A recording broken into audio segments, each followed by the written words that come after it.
Саламатсыздар, урматтуу депутаттар, урматтуу төрага. Барыңыздарды ороз айы менен куттуктайм. Мына акыркы бир апта десем болобу? Бир аптадан бери мына абдан көп кара пиарлар уюштуруп атат, айрыкча менин үстүмдө. Ушуну мен сурайын деп аттым эле. Ушуну кимдер уюштуруп атат? Ошол блогерлердин, журналисттердин артында кайсыл саясатчылар турат? Же бир эл аралык атайын бир кылмыштуу топ барбы? Мына адам баласы ооруганда лечение кылып келгенге акысы бар да турабы? Мен 15 күнгө лечение кылып келсем болбойбу? Ошону дагы үзүүчү кылдыңыздар, урматтуу фейктер. Экинчи, мына кечеден бери атазып митинг уюштурат экен деп атасыңар. Урматтуу фейктер, фейктин артындагылар. Эки жүздүү саясатчылар, аферисттер.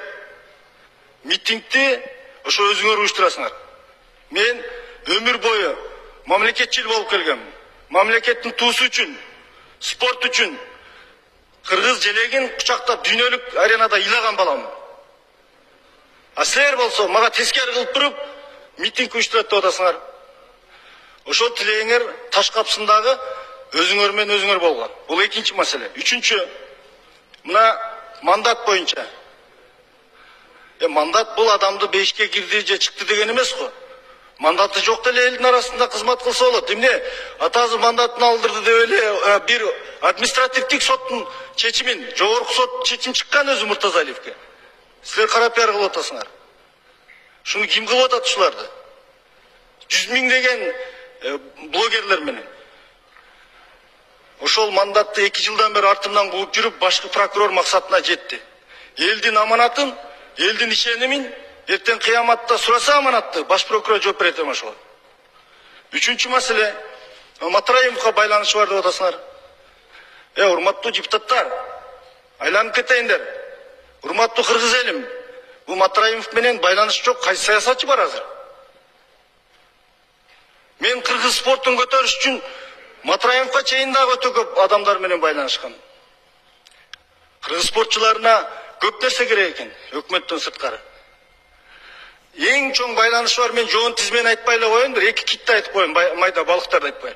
Мына баш прокурор Зулушев, сиз өзүңүз кандосу болуп, уча тартып, туулган күнүңүздө Райым Досунгеге чейин жебей тургула деп отурбадыңыз беле? Сиз Зулушев мына 3 жылдан бери отурасыз прокурор болуп. Көрбөй калдыңыз бегер, чоң кылмышкер болгон болсо ал киши. Кече муфтиятты ачып атканда эле кармалып албайсыз беле? Мына бизди Жеңишбек Шырмабатович көздү беден алып кеттиңиз. Прокурорлор кылмышты жабып атат дегенде. Эки прокурорду алып кетти, анан ошондой адамдарга күчүңүз жетпей калды. Мына баш прокуратурада 700 миң долларды алып, казино ойноп отурат, сейфтен алып чыгып. Ошол үчүн да моралдык акылыңыз жок болсо ошол жерде отурам. Мына ишкерлердин бардыгына мыйзамсыз иш козголуп атат. Баш прокуратура. Президенти Ташиевди жаман көрсөтүп атасыз.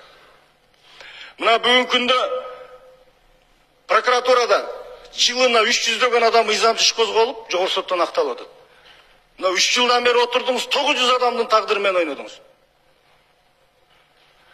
Мына урматтуу депутаттар, баш прокурор 1 жылда бир келип отчет бериш керек мыйзам боюнча. Өзүнүн прокуратурасында журналисттер чакырып отчет берип койду. Тоғоткон жок бизди. Кыргызстанда кыргыз эли Садыр Жапаровду шайлаган. Канча президент бар өзү? Садыр Жапаров президентпи же Зулушевпи? Ошол бизди мына жерден алып кеткен үчүн жооп бериш керек болчу. Анан кийинки маселе, мына эми бул баягы Матраимовго байланышы бар дегенден айтып атам да, былыйып, аппак периште болуп сүлпүлдөп отуруштун кереги жок. Эгер байланышы барлар болсо. Менин айыбым спортко жардам берген үчүн жардам берди деп айтып койгондугум ушул жерден дагы. Кече профессиональный бокс өткөрдүм, Камчыбек Ташиев да жардам берди. Бар эле жардам берди, айтайын анда. Душум бузулуп калды эле, Азамат Арапаев жардам берген. Мына министр Алымкадыр Саирдиновичти камадыңыз, акталып министр болуп отурат. Канчалаган адамдар ыйлап атат азыр ушу баш прокуратуранын мыйзам иш козгогонунан. Мени ага буга байланышы бар деп эле ачык эле айтып коюш керек эле. Мына жерде депутаттык комиссиянын төрагасы болуп отуруп, парламенттин мээнетин Баш прокуратура жаап отурду кылмышкерлерди. Профсоюздардын канча мафиянын куйругунда беледик, ачылайын деп калды эле. Эгер мен кетсем, урматтуу депутаттар, мени четке кетпесин, аягына чыгарып коюңуздар. Мына эми бүт мафиянын башы ачылып калды эле. Кийинчиси, мына 2 жылдан бери издеп жүрүп, 25 жыл мурун ошто стадиондо 77 метр жер беришти эле чемпион болуп келген. Ошону таап алыптыр, 25 жыл турат. Кайра ала берсин. Ошону пиар кылып атышат. Кийинки, урматтуу кыргыз элим, мен дайым мамлекеттин саясатын колдоп, бардык мыйзамдарды колдоп келдим. Конституцияны колдодум, кумтөрдү колдодум, бүт баарын колдодум, желекти колдодум, кемпирабадты колдодум. Эмне үчүн сиздерге барганда айтасыңар, президентти колдо деп, Ташиевти колдо деп. Мына колдодум силер айтканды. Мына итөгүндө ушундай болуп атат. Бирок бүгүн орозодо мен силерден кечирим сурап коеюн. Өзүмдү төрөгөн апам, бир туугандарым, эй бала, мына казинону колдоо дегенине карабай мен мамлекеттин экономикасы, президенттин саясаты, мамлекеттин өнүсү деп колдодум эле. Ошол казинону колдогом кечирип койгула, урматтуу кыргыз элим. Мен тура эмес кылып койгон экенмин. Мынерге Акылбек Жапаров келип айтты. Колдогула 2 миллиард жылына түшүрөбүз деп. Кече карасам 100 миллион түшпөптүр. Акылбек Жапаров 2 миллиард деп баарыбызды алдаган үчүн колдоп койдум. Мен өкүнүп атам. Казинону колдогон үчүн. Мен аркага тартам. Кечирим сурайм орозодо.